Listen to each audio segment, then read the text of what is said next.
At the end of the 20th century, people were very optimistic that this new growth of industry and expansion of trade and communication, that all of it was leading to a new era of world peace, an end to war.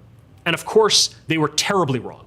The world wars of the 20th century violently shattered those naive illusions. It was clear that technology had not led to an end to war. It had made war all the more terrible and destructive. It had given us machine guns, the chemical weapon, the atomic bomb.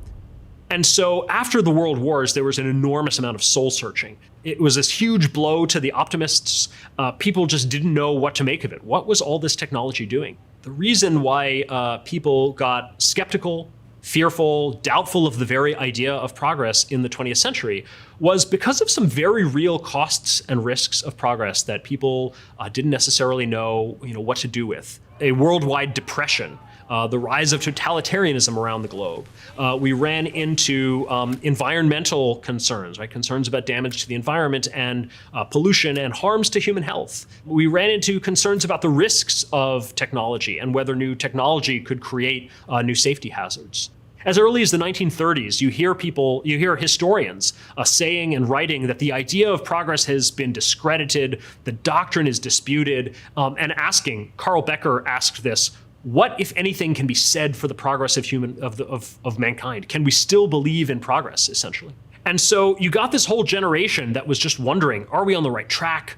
What are we doing? Do we even know what we're doing?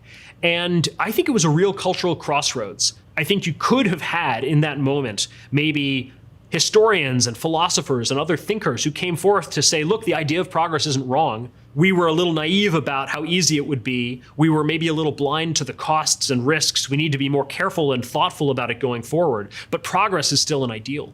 I think there were some very real questions there. I think that the costs and risks of progress are real. Progress is messy, and we're not going to get anywhere, and we're not going to do humanity any favors by denying that, or by claiming that progress is sort of always and everywhere good, or that it's automatically good, or that we don't need to do anything to steer it or to mitigate the problems.